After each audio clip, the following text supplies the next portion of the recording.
While some people in the galaxy were striving to be the underworld rulers like Jabba the Hutt, or dancing it up at a Chandrillan party like Mon Mothma, Anakin Skywalker was tapping into his raw potential in the Force to bring balance to the Force.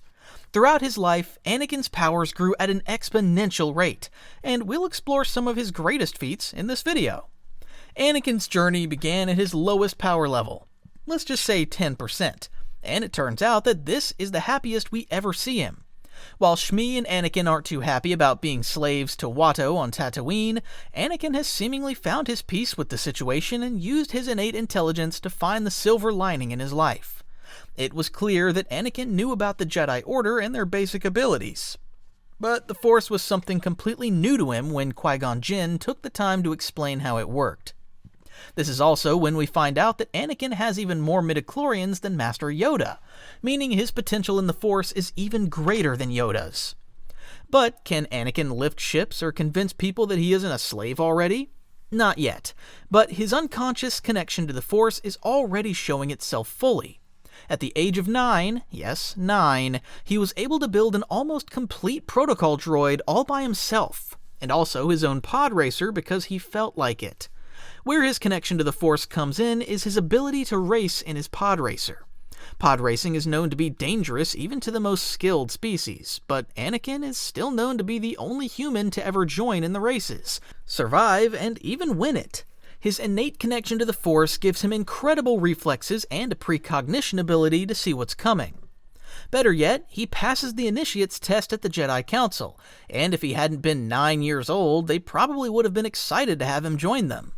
His piloting skills continue to shine when he accidentally takes off in the Naboo N1 starfighter, but this is where his connection with R2-D2 plays a big part in his success. If he had any other astromech droid, he probably wouldn't have had such an easy time taking down the droid control ship. So yeah, Anakin deserves credit where credit is due, and mind you, this is him at 10% power. Coming in at around 30% would be Anakin as Obi-Wan's apprentice at 19 years old.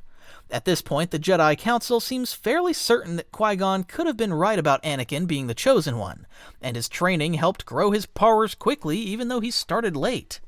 Anakin's piloting abilities and reflexes are sharper than ever, but he's still young at this point and very impulsive. His lightsaber abilities are fairly solid at this point, solid enough that he's trusted to protect Padme on his own. The discipline in his lightsaber training is clear when he slices both of the Cohuns without harming Padme. The next skill he's started to learn is battle awareness, as we can see him handle his own against a whole village of Tusken Raiders and an arena full of droids. When it comes to his connection with the Force at this age, he can manipulate basic items like a Shura fruit and a lightsaber, but his Force manipulation is mainly focused on giving him a boost in agility and basic Force abilities. Also, his connection to the dark side is just beginning to open after the loss of his mother, but soon the floodgates will open.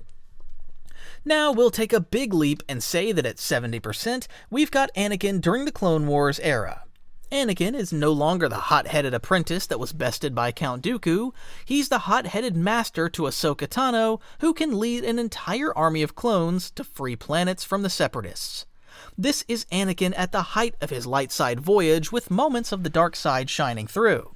Anakin's connection to the Force is strong enough to telekinetically bring down a support bridge in the defense of Cato Neimoidia. During a lightsaber duel with Asajj Ventress, the two of them were stuck in a stalemate, but Anakin was able to use the Force to send her flying, even though she was extremely strong in the Force as well. Anakin's battle IQ reached its peak during the Clone Wars, which made him a dangerous strategist when paired with his lightsaber and Force abilities.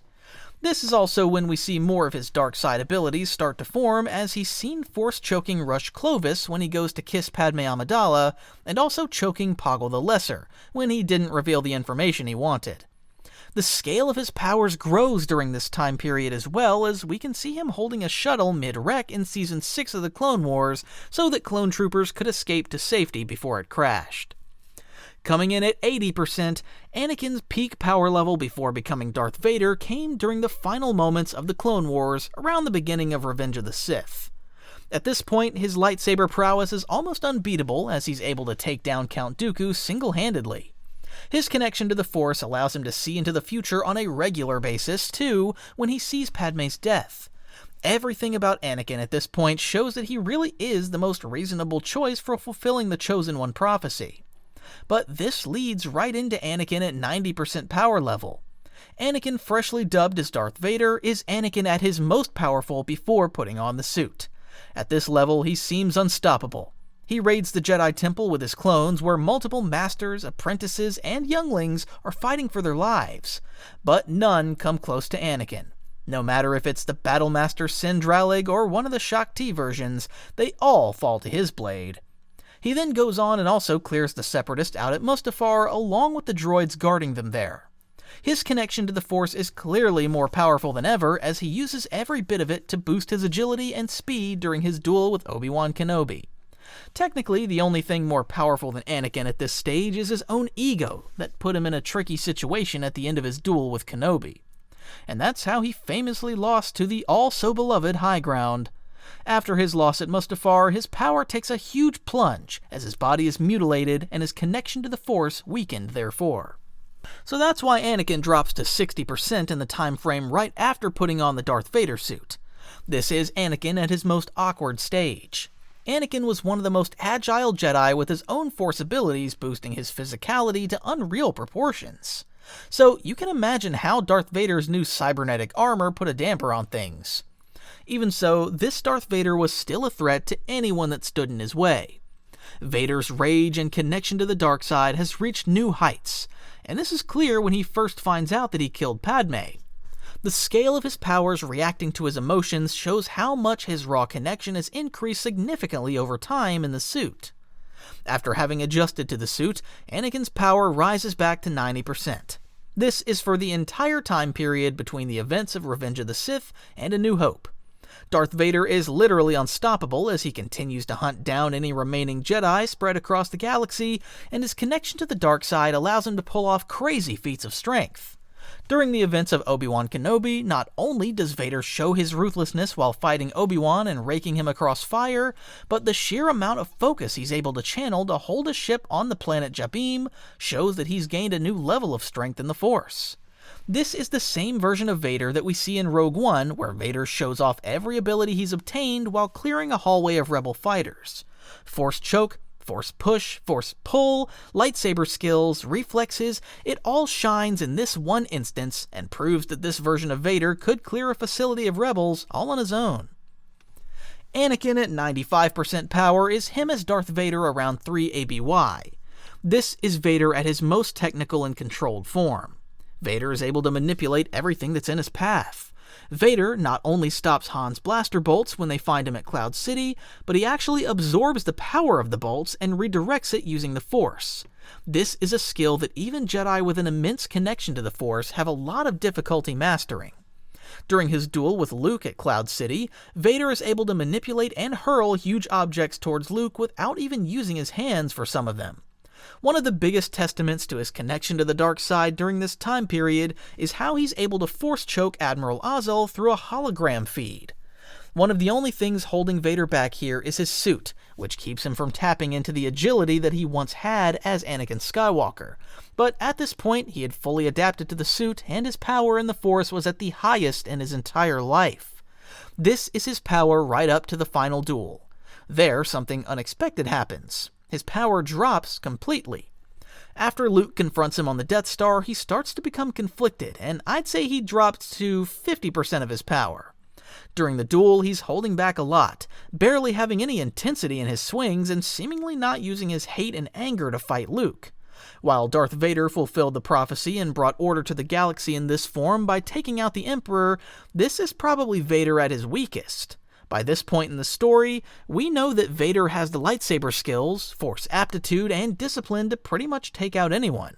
But Luke was able to beat him by tapping into just a little bit of his own rage, as Luke managed to reawaken Anakin within Vader. With that, we come to Anakin at 100% power. Anakin at 100% or even 110% is a version of the character that exists outside of the traditional timeline. This refers to the Mortis arc from the Clone Wars and how different versions of Anakin continue to exist long after his death in Return of the Jedi. While Force ghosts have become a more regular occurrence in the universe, Anakin's presence is shown to exist within its own timeline while seeing the future that is yet to come. Some believe that Anakin represents the priestess of the Mortis trio as a cosmic guardian or a protector of the Force itself. This theory plays out in a couple ways, but one of the most notable is his spiritual presence in the Ahsoka series. He was able to anticipate Ahsoka's arrival and her duel with Baylan Skoll, while also switching between Anakin and Darth Vader at will.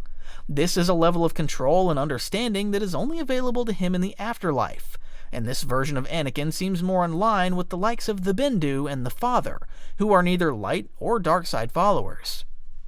Anakin is able to reshape the time and area around himself, and Ahsoka in a way that allows him to mentor her before essentially resurrecting her from the water. While in this state, he's also able to manipulate Ahsoka's appearance and memories to take her back to the Clone Wars for a teachable moment. When looking at the Force ghosts we've come to know, the only other ghost that was able to manipulate the real world was Yoda in The Last Jedi, when he set the Jedi text on fire. But aside from that, they are usually just present in the here and now and convey messages to the living, like Obi-Wan to Luke and Qui-Gon to Obi-Wan. Anakin has complete control over the world between worlds, and that is a power other Jedi and Sith haven't been able to reach. No matter which way you look at it, Anakin is the Chosen One. Anakin is the Force, and Anakin is the most powerful being in the Star Wars universe.